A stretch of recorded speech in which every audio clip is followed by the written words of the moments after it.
Morning, Carl. Good morning, Don. Good morning, David.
Hey, Don, where is everybody?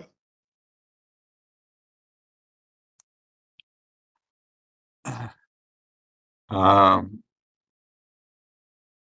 I guess we're all running late today.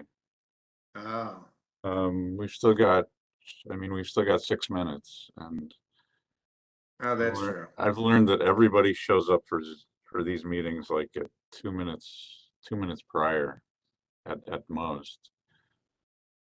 Well, it was funny. My dad was always late, which made me early because he used to drive me nuts. So I became early. Uh, well, that's good. I don't know. Maybe it's like church. Nobody wants to sit in the front row. That's a lot of things. A lot of people don't sit in the front row for much of anything. Mhm.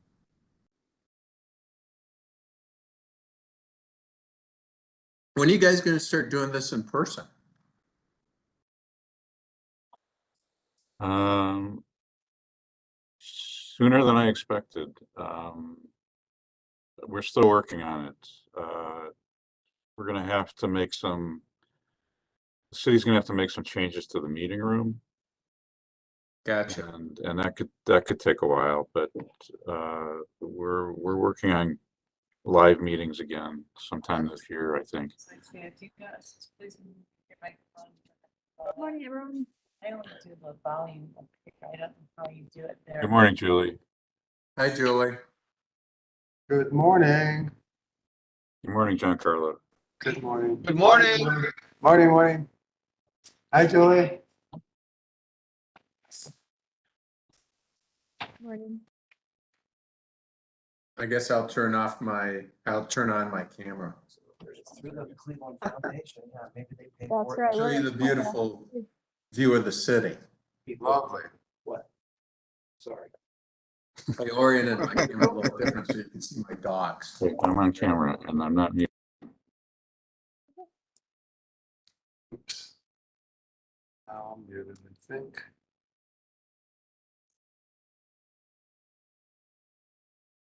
David, So do you have Don, any- since I was the first one on the call, do I get to go first?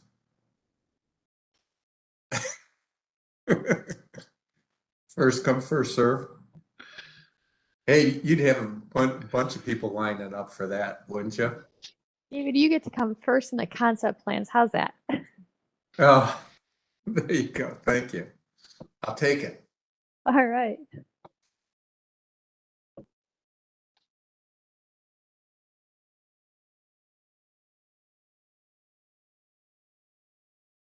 Yeah, Dawn, Julie.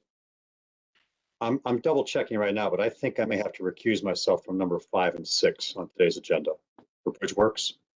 That would be great, Ray, except we've taken those two items off the agenda. Oh, okay. The Good. applicants aren't prepared yet. They'll be back in May, so we'll probably see them at the May 12th agenda. All right. Good enough. Thanks. But yeah, no, thank you.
Julie, it's 9 o'clock. It looks like we have a quorum. So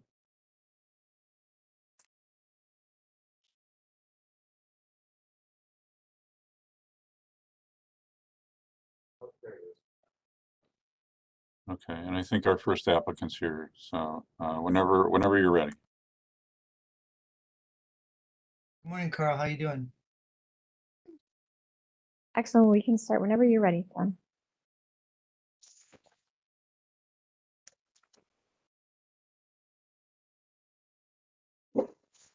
Alright. Oops, 1 second. I apologize. Something just popped up on my computer. There we go.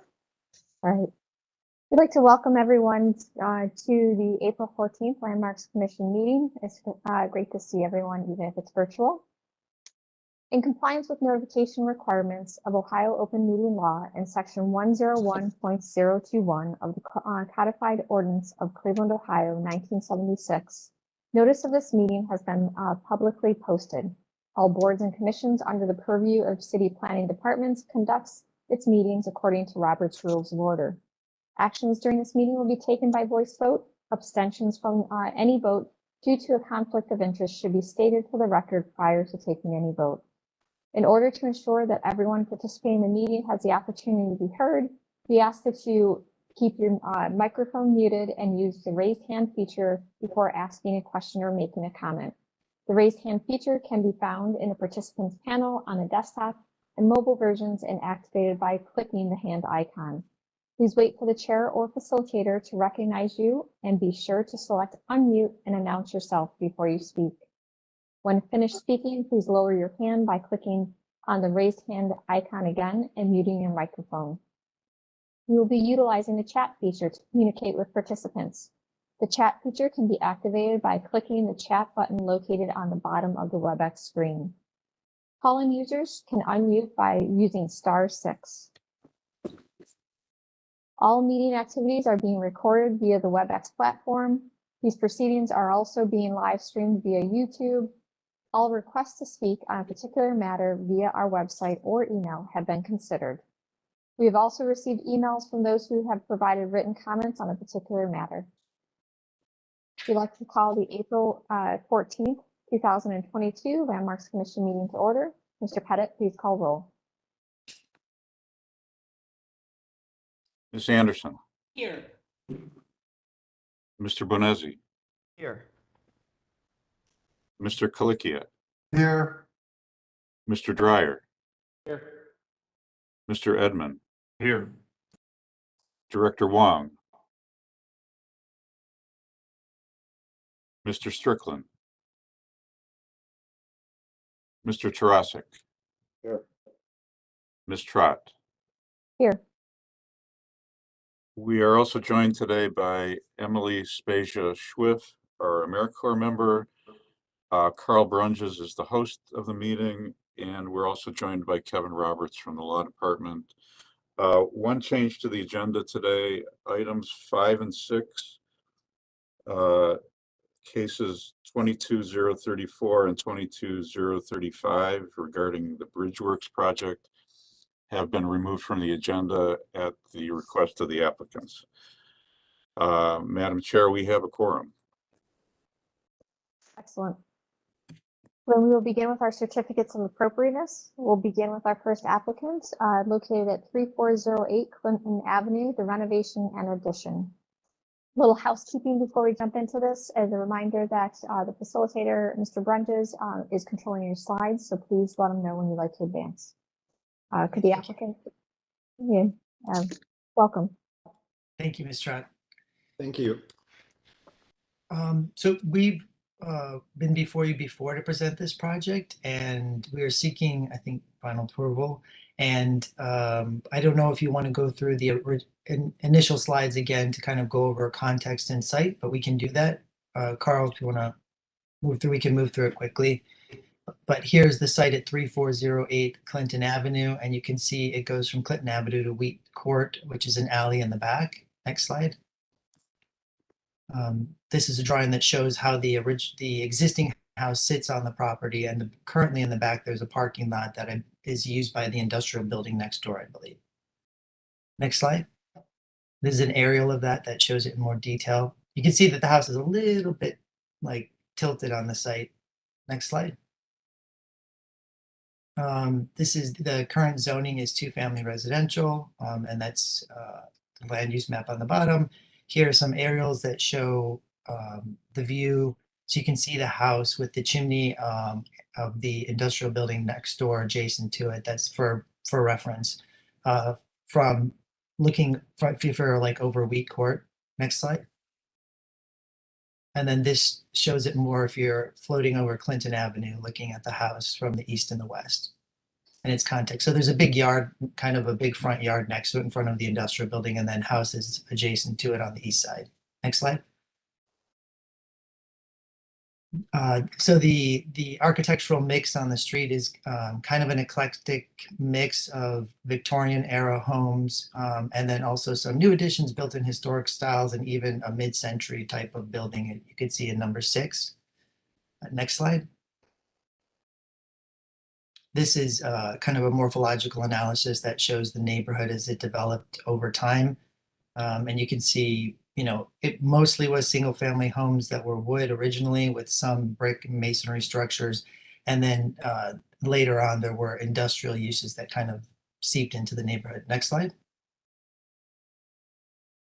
This is some studying that we did that Tim Barrett sent us to looking at Greek Revival style and some existing or some examples of Greek Revival in locally.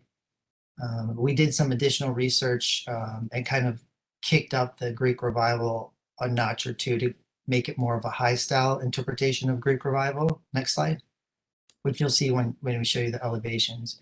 These are some of the existing conditions. So you can see there's been an addition added on the back, which we intend to remove.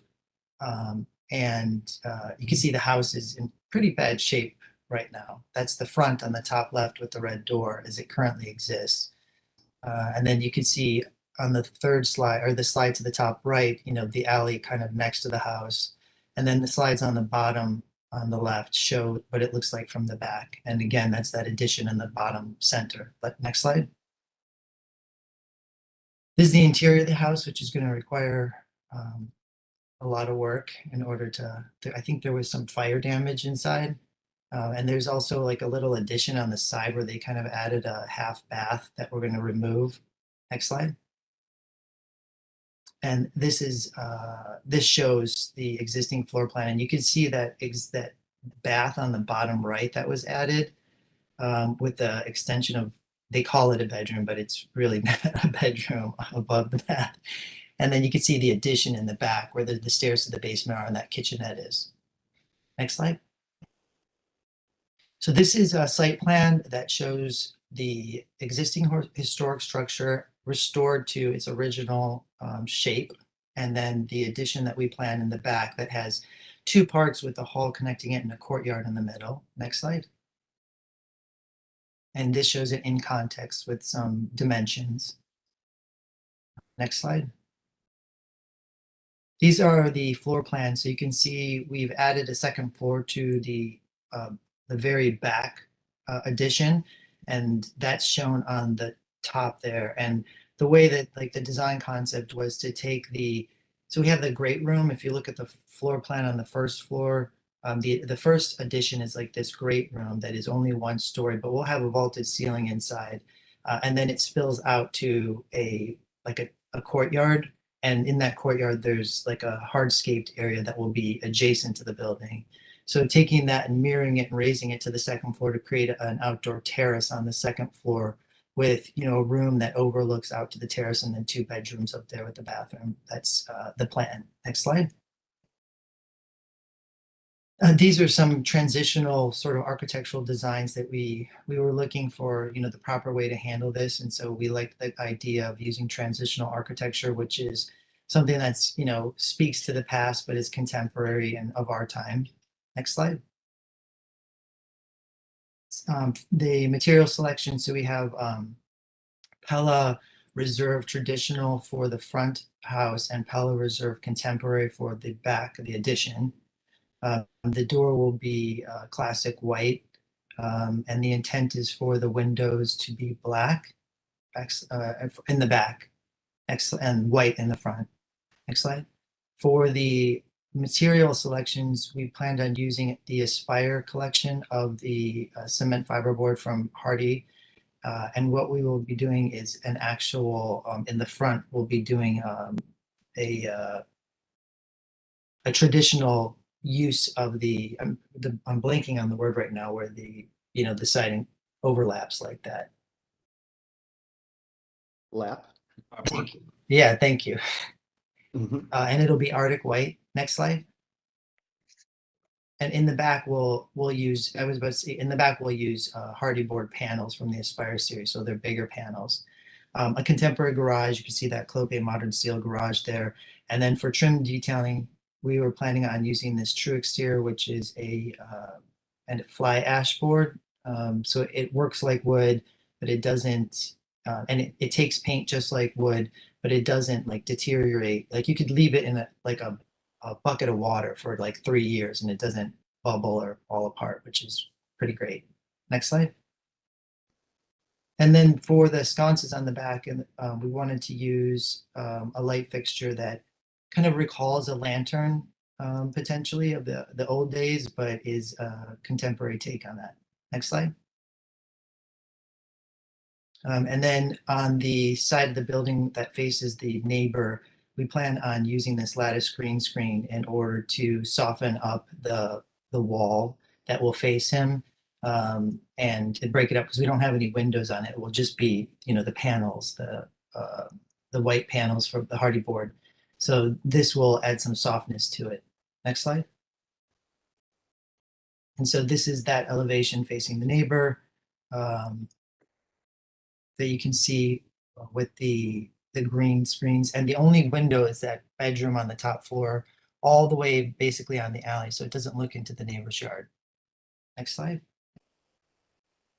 And then for roofing, we're looking at this pristine pewter, Pinnacle pristine shingles. Next slide. So this is the elevation from Clinton Avenue. So you can see we've kind of upped the game on the Greek Revival style for the front building and done a more high style interpretation of Greek Revival. And then the building in the back, which is more than 50 feet back from the front. I think it's more like, yeah, it's like 55, 60 feet from front. You can see that in the back. Next slide. So these are the two side views. The one facing the neighbor's yard up above, the west facade, which you will see the historic house from that big green space that's in front of the industrial building, but the rest of the building will be hidden by the actual industrial building next door. You can see the structure nearest to the addition nearest to the historic house is smaller in nature. And then further back on the alleys where we put the two-story portion of the house, the pitch of the roof, matches that of the historic building. And then we tried to do a simple, contemporary take, I guess you could say, not necessarily of Greek Revival architecture, but something that spoke to Greek Revival architecture. Next slide. So this is the view from the alley. So that's the garage with the bedrooms above. And you can see the man door, the garage, the sconces above the garage, and then the windows from the bedrooms. Next slide. This is an aerial that shows everything in context as if we were floating above Clinton Avenue. And you can see that garden terrace on the second level in the back. Next slide. This is an aerial from the alley, looking down the little pedestrian alley that actually connects Wheat Court with Clinton. Next slide. And then this is if we were kind of floating over the green lawn in front of the industrial building, which again, you never really would see this because that building is there, but this is just so you can understand, all the architectural components as they relate to each other. Next slide. Again, from over the alley, showing, the courtyard and that elevation that will face the industrial building. And the fence, the picket fence in the front will actually, front the green space. Next slide. Lower perspective view. And, we have it just kind of like peeking out. Next slide. Because there you go. So if you're like on the street, you just happen to walk by this alley, you'll just see, the addition in the back just peeking out. Next slide. This is a view if you were to walk down that little pedestrian alley as you arrive in the courtyard, and you can see the garden terrace up above. Next slide. And again, a view further back from that same alley as you walk down it. Next slide. And the view from, if you were inside the bedroom looking out to the courtyard. Next slide. All right, we welcome any questions or comments or. Thank you for the very complete presentation. We'll begin with feedback from the local design review committee. Thank you. Good morning, Madam Chair, members of the board. Nate Law from Ohio City Incorporated. This was seen at our last design review meeting on April 7th. The committee members generally felt that this was a nice addition and a tasteful renovation of a historic home that was long abandoned. It was approved unanimously with the conditions that there's lap siding on the renovated structure and that they provide some more details on the roof type and trellis material to Landmark Commission. Thank you. Thank you for that feedback. We'll then move on to, before I move on to the commission, Mr. Pettit. You have your hand up? Thank you, Madam Chair. I just wanted the commission to know that we received a letter yesterday from a neighbor, Carly Chepke. I hope I got that right, expressing enthusiastic support for the project. I am thrilled to see that it is being saved and even more excited that the plans for the project are as considered and extensive as they are. I think it will be a welcome addition to the neighborhood. And that letter's been shared with all the commission members. Excellent. Thank you for bringing that to our attention. We'll then open the floor for the commission for questions and comments. Who'd like to start us off? Mr. Edmund? Thank you, Madam Chair. First of all, was there any particular things from the last time this was presented that we had requested or had wanted to see in more detail? I just want to make sure we're covering anything we had asked about last time. Do you have feedback on that for Carl?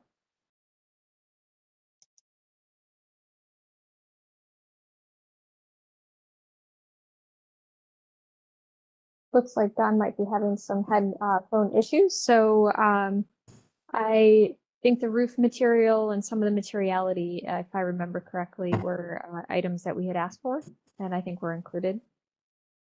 Okay, thank you. And with that, I think this is kind of reiterating what I said last time, but I think this is a very thoughtful, sensitive, and tasteful restoration. There's a lot of challenges with the big program and the site constraints and all the other things trying to get in here. And I think they've made a very elegant solution out of that and have clearly considered all of the views and approaches and streetscapes and so forth. And I think it's a really nice piece of architecture. Thank you, Mr. Edmund. Thank you, Mr. Edmund. Other feedback from the commission?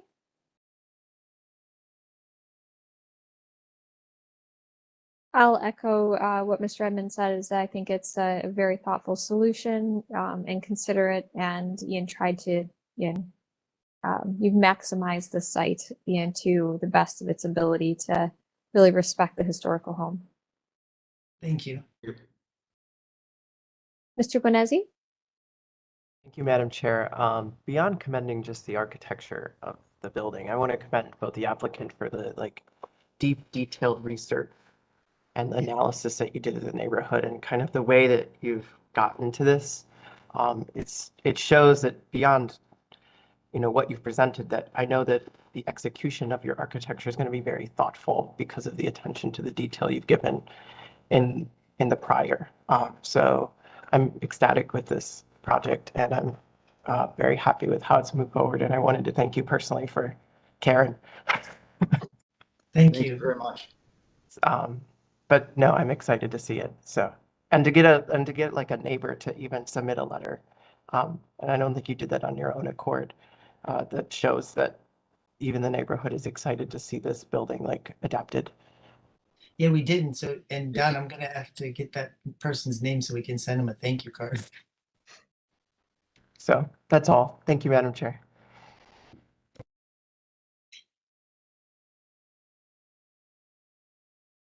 Oh, Ms. Trot, you're muted. Thank you. Thank you, Mr. Benesi. Ms. Anderson? Thank you, Madam Chair. The commission conducted a site visit.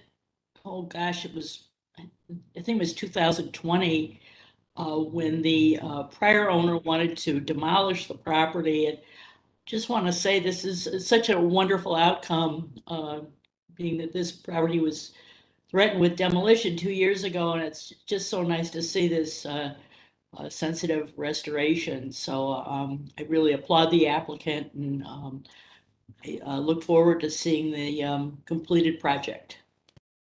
Thank you. Thank you. All right, with any additional questions or comments from the commission, or would someone like to put forward a motion?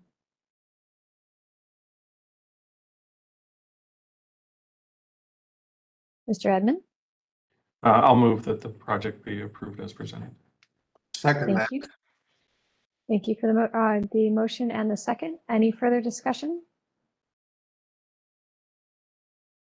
Mr. Pettit, please call roll and announce results.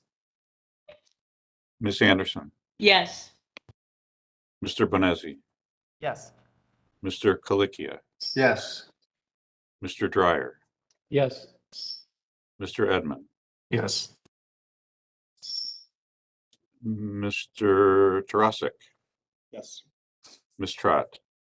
Yes. The motion passes unanimously. Thank you, everyone. Thank you. We look forward to seeing your project move forward. Thanks. Have a great day. You too. Bye.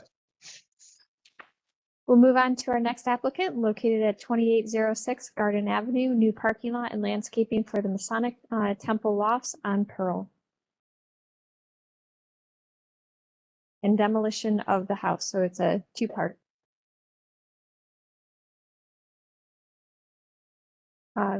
Welcome, Ms. Brandt. Hi, good morning. I believe this project has been before you previously. We are proposing demolishing an existing home on Garden Avenue in order to create better access to the parking area that owned by behind it for the new lofts on Pearl on the corner of Pearl Road and Garden Avenue. If you can look to the next slide, the house was formerly a lovely home, but it's been deteriorated to the point that there's really not much to salvage. And I know some board members did walk through and look at the property. So this is the property that we're proposing to demolish. If you can go to the next slide, you'll see the proposed parking area and the adjacency to the Masonic Hall. The Masonic Hall will have 26 residential units and 2 retail units. So the parking will primarily be used for that purpose. We've been before the design board, heard some comments from them. Some of the things that we've incorporated are creating some parking along the side drive for better access for the retail clients. We are proposing, if you can go to the next slide, it's an enlarged view. We're proposing a board fence along the western side, adjacent to the existing residential structure. And then again, along the property line with the 2 homes on Garden Avenue as well. We do have parking access in the rear, some other buildings and the church. So we have parking, there's a parking easement drive there. Let's see, we will be putting some decorative lighting at the entry, some lampposts along the Garden Avenue entrance. And the existing, there are 2 utility poles in the back lot. We will be having lighting on them for now. We are proposing a second phase of this development.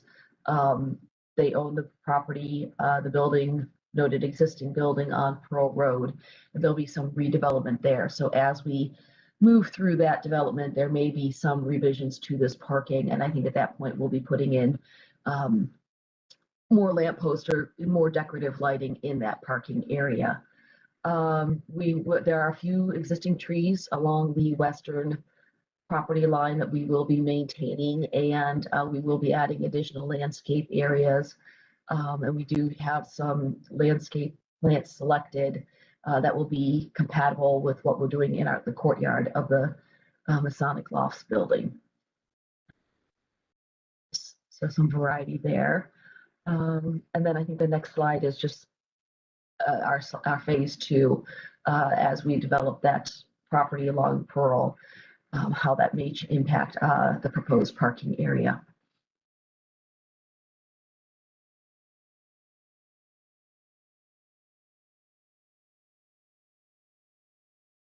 Thank you for the presentation. We'll begin then with feedback from the local design review committee. Thank you, Madam Chair.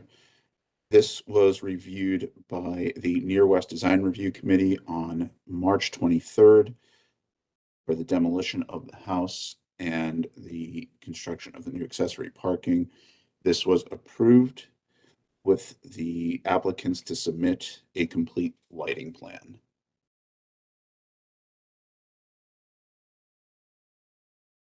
Okay, thank you. And is that included in the submission? They've noted where they're placing some, but I think we just need the final, what those final decorative light posts are going to look like and such like that. And I think I did include that in the email. I apologize, it didn't make it in the presentation. I can find that.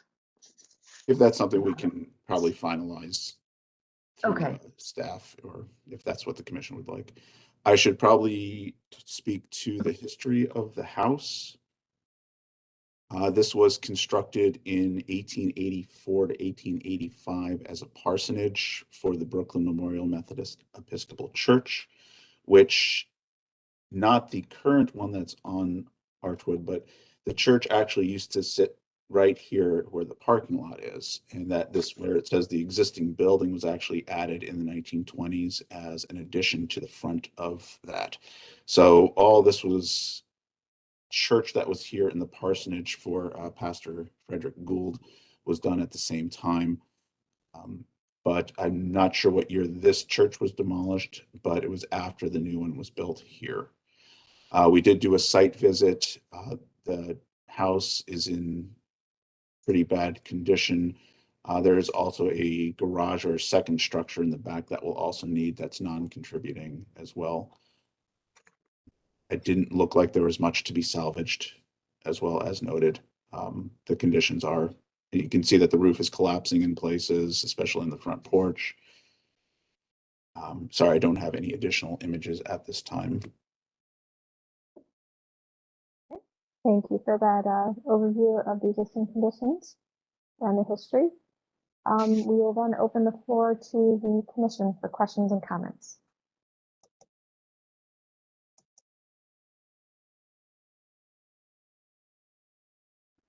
Giancarlo?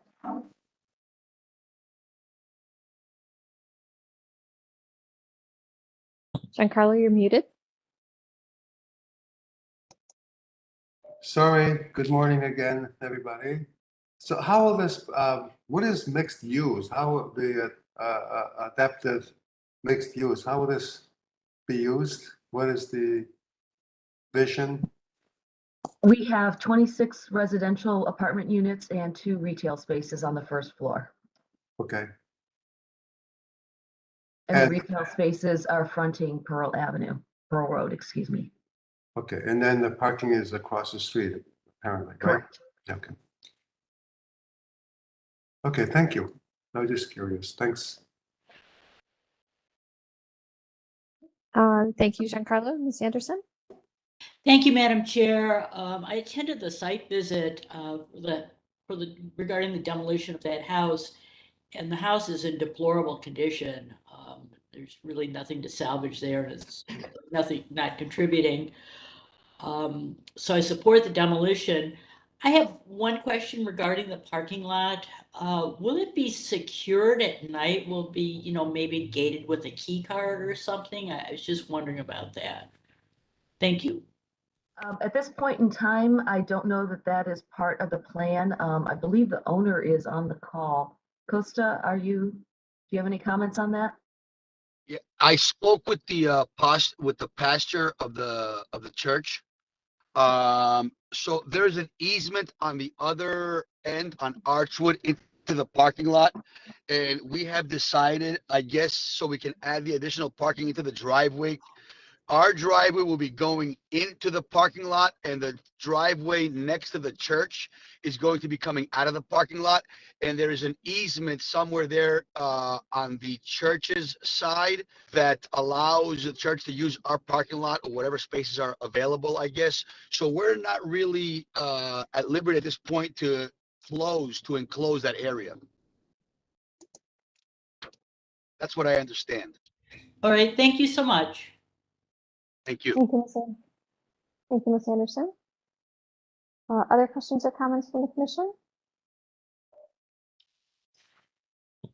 So I guess my only question would be, looking at your site plan in a little detail, your 16-foot entry drive then would be, currently it's shown in your plan as 2 ways. Are you saying that that would be 1 way? Yes, that's, I was not aware of that conversation with the church. So yes, we can make that adjustment. Okay, I think that it would flow, trying to have diagonal adjacent to 2-way traffic is sometimes hard, right, for anyone trying to get into those spaces because it's slender. And I do notice I couldn't see it before, but now I see it that Carl and I zoomed into, that you do have a sidewalk there to allow people to get to the Masonic Temple or Masonic Hall, I'm sorry. Yes, that's correct. So we'll have, I think we have about 3 feet at a minimum between the property edge or the fencing and the driveway on almost all sides. And on that location, I think we have 2 feet of landscape area plus a 3-foot sidewalk that's next to the drive lane. And I think that's sort of the shortest path of travel for pedestrians to get to the Masonic Hall. Sure, no, that makes sense. And then you said you did, Carl or Don, do you have the information on the lighting? At this point in time, we're just noting where the decorative lighting will go, and we'll be utilizing the utility pole for lighting until we figure out phase 2. I did submit in an email what we're proposing as decorative posts, sort of just a classic black lamp post with a lantern on top. Let's see if I can pull up that image. But that was emailed. Okay. I don't think you can share with us today. Okay. Usually just the facilitator can, but if you can just make sure if you that either Carl or Don has that information, they will have to review and approve that then, and that will just have to be a condition on our approval. But if you could just, I'm sorry if I missed it. I see the 2 decorative light fixtures that you have on Garden. Are there additional ones? So not at this point in time. Like I said, in the phase 2, once we kind of resolve what exactly that is, what we would like to do is carry those decorative lights at key locations around the parking area and at the rear entrance as well, would be the goal. Okay. And then I should say, we are meeting tomorrow to have a discussion with the owner and the team regarding the scope and extent of phase 2 as well as the schedule. Got it. Thank you. All right. I think those are, and I think this is a modest expansion and enhancements. I'm sorry. Yes. Expansion of the parking lot and providing a good pedestrian access to that parking lot from your project. So I'm in support of this project and the demolition based on the staff's feedback. Other questions or comments from the commission? Or would someone like to put forward a motion on the development plan?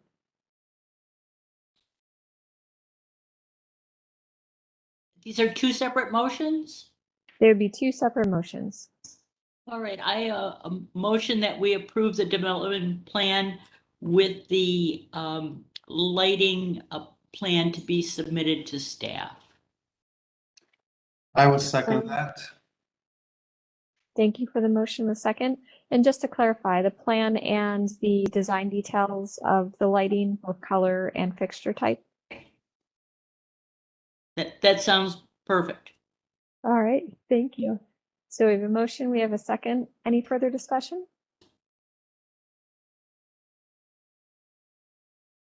All right, Mr. Pettit, please call roll and announce the results. Ms. Anderson, Yes. Mr. Bonezzi, Yes. Mr. Colicchia, Yes. Mr. Dryer, Yes. Mr. Edmond, Yes. Mr. Tarasek, Yes. Ms. Trot. Yes. The motion passes unanimously. Okay, thank you. Thank you for your Um, support. Thank you. We have one more vote or one more item that we need to address on this project, which would be the demolition of the house. Would someone like to put forward a motion? I'll move that we approve the demolition of the house on Garden Avenue. Second. Thank you for that motion. Second. Any further discussion? All right, Mr. Pettit, please call roll and announce results. Ms. Anderson, Yes. Mr. Bonezzi, Yes. Mr. Colicchia, Yes. Mr. Dryer, Yes. Mr. Edmond, Yes. Mr. Tarasek, Yes. Ms. Trot. Yes. The motion to approve the demolition passes unanimously. Thank you. All right, thank you. We look forward to seeing your project move forward. Thank you all very much. Thank you. That concludes our certificates of appropriateness. We'll now move on to our concept plans. Just a reminder, this is a review for feedback only. We will not be taking a vote on these for this. Our concept plans, sorry, my screen is all, yeah, wait, read it, there we go. Is located at 1970 East 123rd Street, new construction of a single family home. Good morning. Good morning. Christy, did you want to say something first? Christy's the owner. Hi, good morning, everyone. Yes, I'd just like to say that Little Italy's always been a part of my family. My grandparents have lived there. My dad grew up there. And honestly, it's just something I would like to continue as my own. So I'm very excited for the project and hoping everyone likes it as well. Thank you. Thanks, Christy. So I'm going to present the Providente House. As you can see with the oval where it's located on 123rd Street. Next slide, please. This was the existing structure that we have removed. It was quite fascinating because we couldn't even get the equipment off the truck on 123rd Street. We had to take it off on Mayfield Road during rush hour and drive it down to remove the home. But the house has been removed. The foundation stones have been saved and are sitting in the back of the property currently. What I want to point out is the location of the house. So the porch sat 14 feet behind the sidewalk, and the structure itself sat 19 feet behind the sidewalk, and that's according to the survey. Next slide, please. This shows you the new structure, and we're presenting it in about the same position. It's moved a little farther forward. So the balcony sits 11 feet 9 inches from the back of the sidewalk, and the structure itself sits 17.3 inches, 17 feet 3 inches behind the sidewalk. And this also kind of shows both properties on both sides are totally impervious. So it's drive, parking. The one on the south is actually a back house. And then they park with the gray block wall in between the properties, which is actually 9 inches over onto Christie's property. Next slide, please. This kind of shows you the property as it would be realized. In the front, you have the parking. It's a 2-car parking garage. We're using a mechanism for the parking door, the garage door itself. It will be flush with the rest of the house. So you won't, when the garage door is down, you won't see the garage door at all. Then there's a gallery, a 2-story gallery that moves into the back of the house where you see the living room, then the dining room. There's a fireplace in between, and then the kitchen off to the north. There's outdoor dining. Obviously on the front, there's a balcony that's 8 feet wide. So let's go to the next slide. You can see the second floor. It's 2-bedroom. Well, this is the inside, again, a blow up of what I just explained to you. Next slide is the second floor. You can see the 2-story space. You can see the 8-foot balcony in the front. There's a guest room out front. This is the blow up of it. There's a multi-purpose room, which we kind of envision as probably the gym for Christy, a laundry room, a large closet for Christy, master bathroom, and then the master bedroom that has the office as part of the suite and then goes out onto the roof deck. This, after a couple of conversations with Little Italy, we had it on the other hand. We actually flipped it. I took my drone up to the height of the rooftop deck to see which vista would be best for her. And it was brought up by Little Italy. So we changed the hands of it. So now the balcony is on the south part of the structure instead of the north part. Next slide, please. This kind of gives you kind of the rhythm of the street. So some of the homes are set back, some of the homes are forward. As I explained to you, the house that was in disrepair that we took down was set back, one of the houses that were set back. Because of the widths of the property, some of the properties have driveways, some of the properties don't. There's a lot of on-street parking, hence the inability to bring the equipment down the street on the truck. But this kind of gives you the rhythm of the street. With the exceptions of some of the new buildings, the old buildings don't have very many penetrations or even entrances onto the sidewalk. A number of the structures had additions put to the edge of the sidewalk, but they were set back originally. Next slide, please. This kind of gives you the flavor of what we're trying to accomplish here. You have this nice sheath and front entranceway.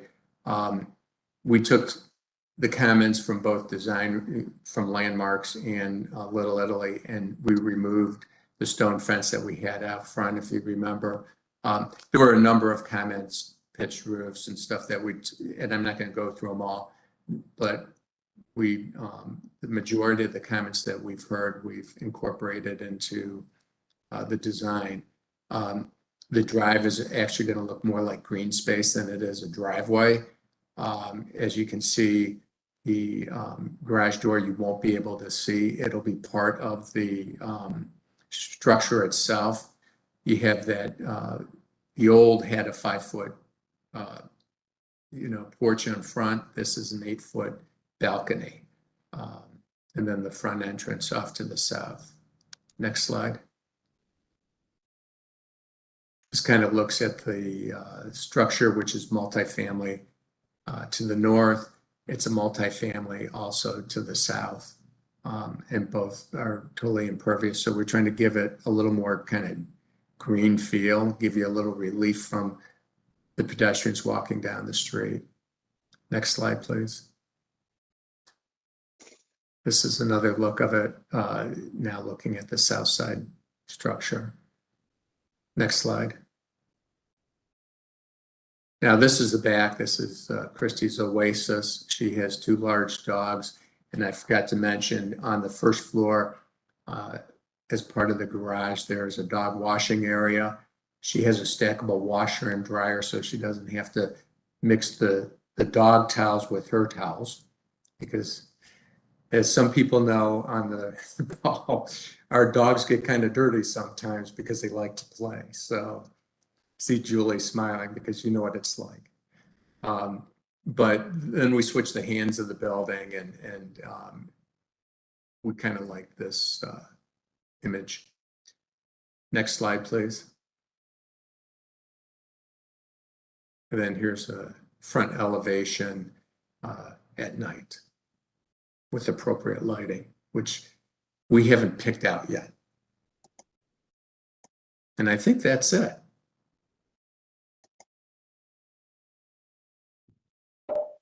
Thank you for the presentation. We will start with feedback from the local design review committee.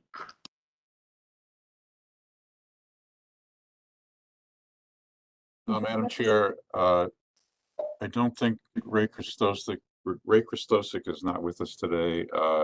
He did send me a summary of the design review, though. This was reviewed on March 15th schematically, so no vote was taken. And I'll just go through some of the comments. Some members felt that the garage door on the face of the building is inappropriate in the neighborhood. The chair felt that this has always been a walking pedestrian neighborhood and that the house should relate to the street better. There should be a better close relationship to the street and the public realm. The proposal feels too solid and shut off from the street. One member disagreed with that. They liked the setback and the green front yard. There was also concern that they should reconsider a design that allows a car to pass by and park in the rear. That the garage should be relocated to the rear. There's also a concern that there's room in front for cars to park, and they don't want to see guest parking in that front yard space. So those were the comments from the committee. I would also point out that staff consulted with the zoning section in city planning about this project. We always have concerns about front-loaded garages. And although this is a very clever design and it's virtually going to disappear, the zoning informed us that the issue is really with the location of the garage, that according to the residential code 33723, garages are permitted provided they are located in the rear half of the lot. So it's going to require a variance as currently designed. It's not a variance the BZA likes to grant or that staff likes to support unless there's a true hardship, unless there's no other option for the location of the garage. So I just wanted to make the commission aware of that. I also wanted to remind the commission that we've already approved the demolition of the existing house, and I believe that demolition has already taken place. So that's the report from the committee and the issues regarding the zoning. Thank you. Yeah, I'd like to address the comments because I was obviously at the design review in Little Italy. We looked, there's a couple reasons why the garage is up front. One is the width of the property, the amount of impervious area it would take to put a garage in the back of the property, and we think is inappropriate from an environmental standpoint. You have 2 hardened facilities basically on both sides of it, and to give her green space for her dogs and herself and a little oasis we think is really appropriate. Garage doors and the ability to conceal them has changed since the zoning was put into place. We're also designing for a single female that feels more comfortable not having to drive in the back with their car and then get into our house, being able to go right into our house. I can't say no one would ever park on it, but on the front, but the garage is set and the house is set in a position that it's really not going to be parked on overnight and stuff. And the street is filled with cars on a daily basis because some places have no parking. A lot of them are multifamily residential. So there's, there's not enough parking, so they park on the street. We think this is a great solution, and because of the diversity of the housing stock we need in Cleveland and Little Italy, you see this is not the only house that would have a front-loaded garage in Little Italy. There's over a dozen of them that have garages right onto the front of the street. And we think, and we agree with Christy, that this is a better solution for her. And originally the garages were set back so people wouldn't see the garage doors on the street edge, because there's a number of houses that are set back also on the street. This one you will not see. Thank you for, excuse me. Thank you for those comments and responses. We will, obviously that's helpful to hear your perspective. We'll start with commission questions and comments. Giancarlo, your hand is up. Do you have questions? Yes, thank you. I pretty well agree with the comments Mr. Bowen has made. As much as Little Italy is an historical neighborhood, there is an amazing variety of architectural details. I think I like the idea of the green space and the flowering. Also, there's an element of just clarity and cleanliness to this design that I really enjoyed. One of the things that intrigues me about Little Italy are the roof lines, and I'm a fan of the classical roof overhang, and maybe this would be more helpful to me if there were, or if you would consider an overhang like the house next door, for example, more of a classical look to the sharpness of that roof line.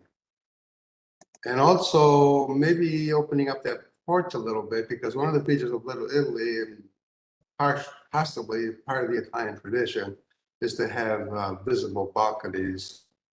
So those are my comments on this project.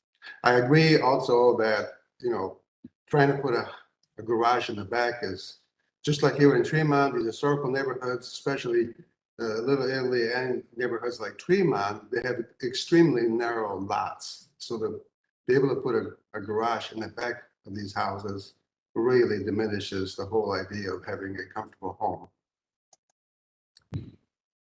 So in general, I like the design, and thank you very much. That's all I have to say at this point. No, I'm sorry, I didn't mean to cut you off. I just I didn't know you're done. Anything else? No, thank you. That's it. Thank you. All right, thank you. Ms. Anderson? Thank you, Madam Chair. I am also in agreement with much of what Mr. Bowman has described here.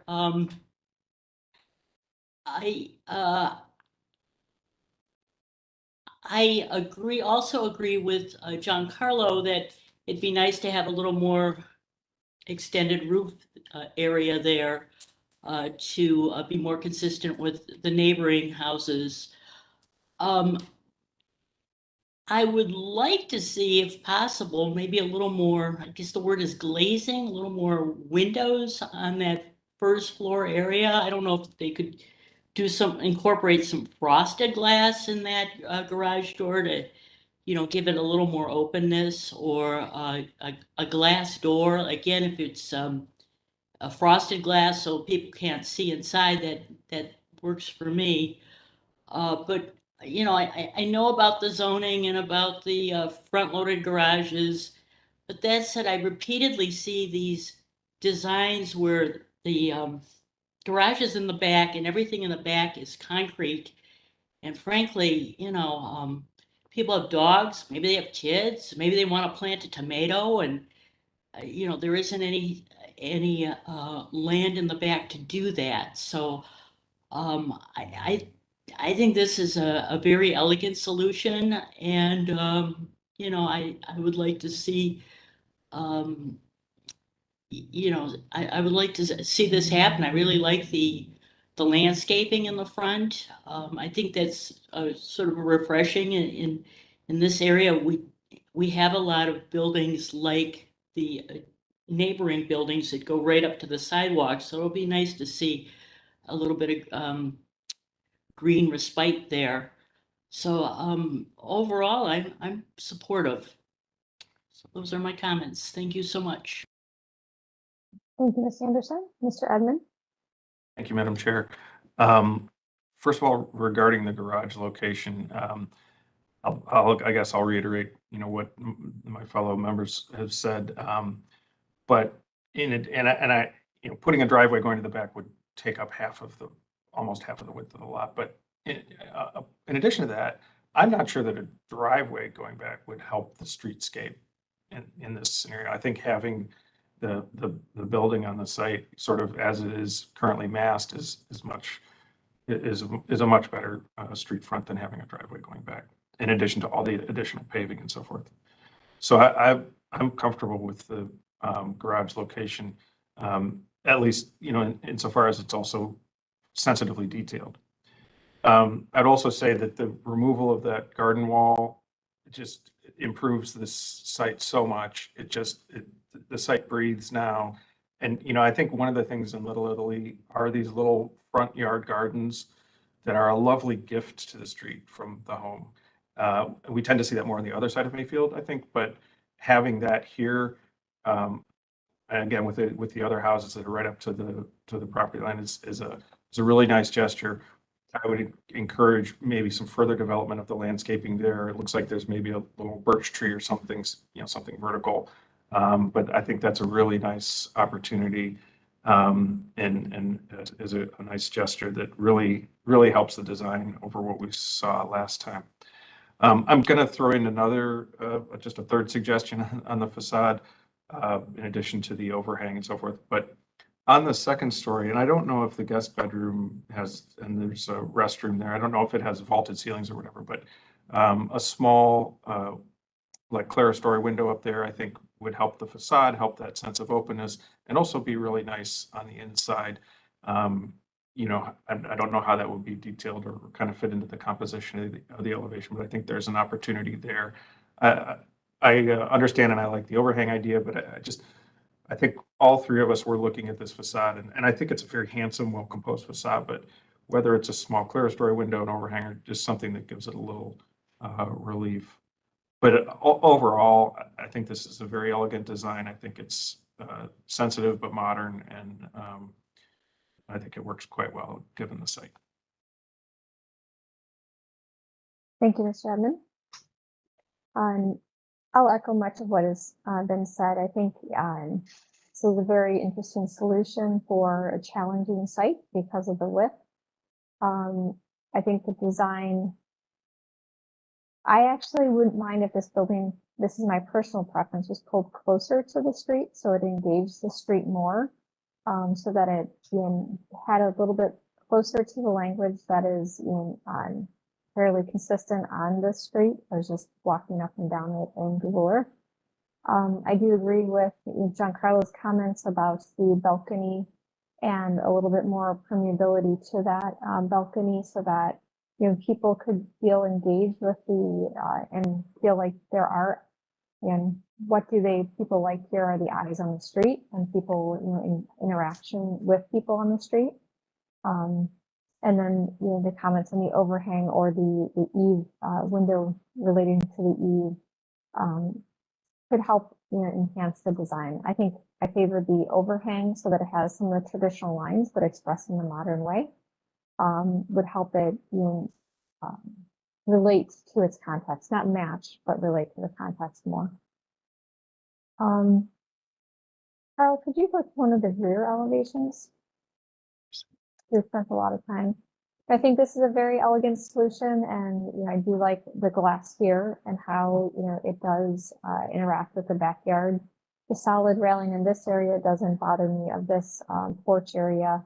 I think the simple addition like we have here of the railing, take down the height and the solid aspect of that rail porch rail is a good solution. I would encourage you to take that to the front also. I think those are my comments. Any additional questions or comments from the commission?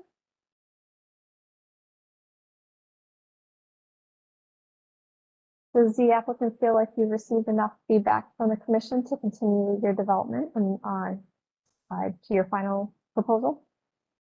Thank you. Great comments, thoughtful, and I appreciate all your time. Okay, well, thank you. We look forward to seeing your project continue to develop and to come back. Thank you very much. Thank you. So we did have Bridgeworks request to be removed from our agenda for today. So that concludes our concept plan reviews. Administrative reports. Thank you, Madam Chair. I just have a couple things. I want to remind the commission members that you've all received the Harvest for Hunger cards. If you can, if you're interested in giving, if you can get those back to me by tomorrow or possibly early next week at the latest, that would be appreciated. I want the commission to know that we have a new member as of March 28th. The president of City Council has appointed Anthony Brancatelli to serve on the Landmarks Commission through 2026. We have a small problem, which is accommodating him in our current budget, and we're working through those issues now. That's why he's not with us at this meeting today, but he will be joining us at a future meeting once he is onboarded. Just wanted you to be aware of that. We still have two other vacancies to fill. Although again, those are still to be worked out. So that's all I have today, unless anyone has questions. Thanks for the update. And nice to continue to grow the commission. Any other updates or any other items anyone has in the commission that we need to talk about before we adjourn? No, I think this is one of our record meetings. It's 10 a.m. and we are going to adjourn and see everyone in 2 weeks. And there's my dogs who are joining. Bye, everyone. Bye. Bye. Thank you. Goodbye. Have a good holiday. Yeah. You too.